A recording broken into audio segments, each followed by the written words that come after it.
Financial independence in a big city. Big cities equal a higher cost of living.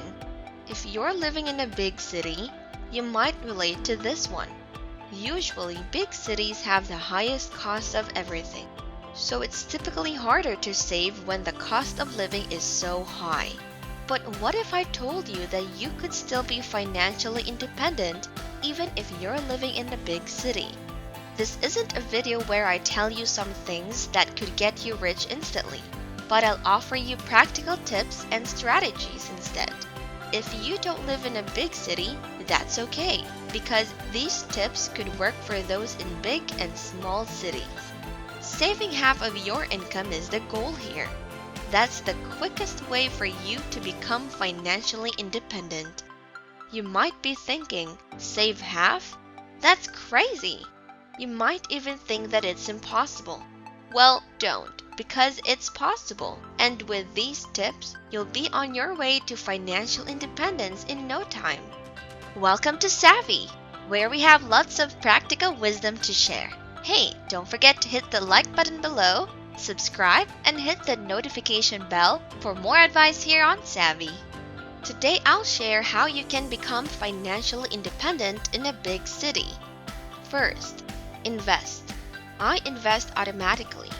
First, you want to max out your 3 tax advantage retirement accounts. You have your 401k, and you want to max that out every year. If the company you're working for offers this, you need to contribute because it's like getting free money.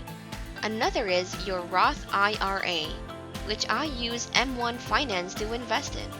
Then you have your health savings account or your HSA. Most people don't know that you can actually invest within it. When you do this, you even triple your tax benefits. For those who retire early, their HSA is usually their secret weapon. Remember that for your Roth and HSA, you will have to invest in this directly. As for the 401k, employers automatically enroll you into a fund. Second, budget. I don't budget all the time, just a disclaimer. I actually only do this like once a year. I don't like keeping to a strict budget because it makes me feel restrained. I'm sure some of you can relate to this. So at the start of every year, I map out my expected expenses and set my goals. I write down how much I'm aiming to save in my accounts. It took me a while to learn how to resist temptation and live within my means. I was a big spender before. Since I budget, I know where my money is going, and I have it planned out. So there's less stress. I keep a spreadsheet for expenses, so I know I'm not overspending. You could try this out too, if you want to manage your finances better. Third, rent. I think many people think it's way more expensive to rent. It's not. It just depends on how much you're renting for. Of course, many factors come into play. It's cheaper because I don't need to set aside any money for maintenance or repairs. It also depends on how high your rent increases, depending on where you are staying. In my case, I've been in my building for about 3 years, and the rent has only gone up 3 times, and the highest it's gone up was like $50. I also have a roommate, so we share the rent. Back when I was younger, I got a place in this fancy neighborhood. It was the worst decision I had made. It wasn't worth it, and I was living paycheck to paycheck. And for what? So I could say that I lived in an expensive neighborhood? Now I only pay way less. And I still live in a secure neighborhood with a great roommate. Our apartment is even more spacious than the place I got in the expensive neighborhood.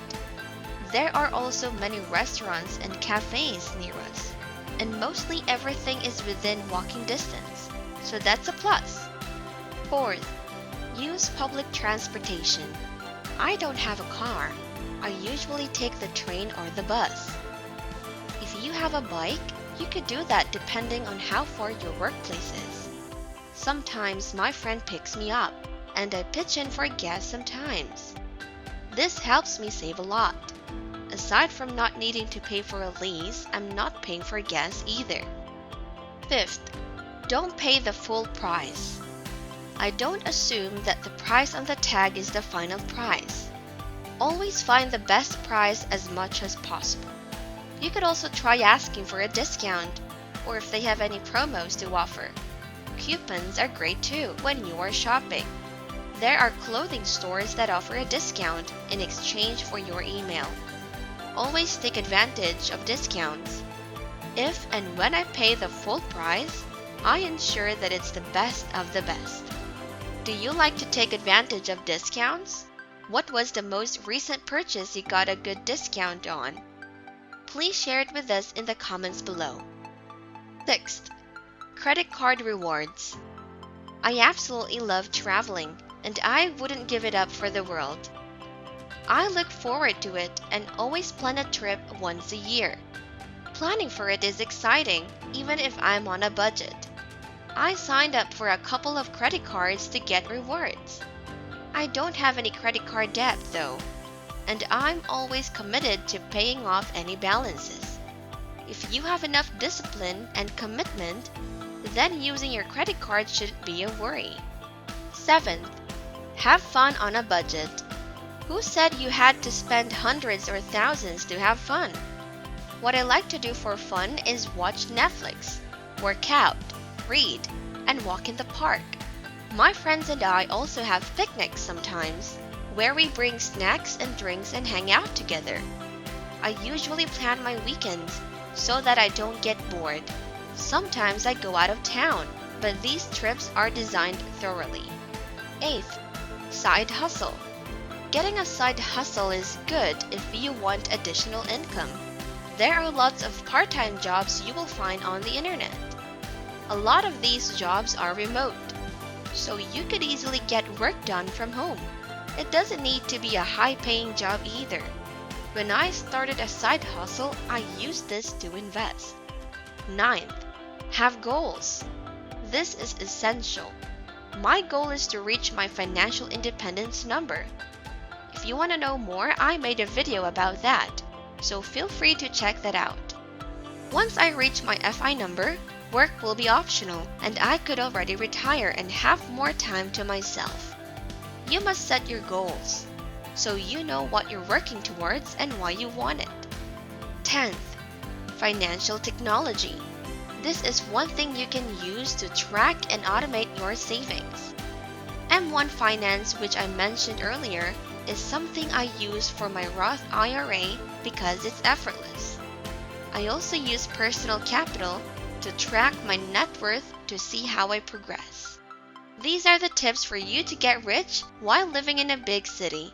Try these out and see how much you progress. That's enough practical wisdom for today. Don't forget to give us a thumbs up below. We will be posting 4 to 5 videos per week. So click the subscribe button and the notification bell to be notified of our new videos weekly. Thanks for tuning in. See you in the next video.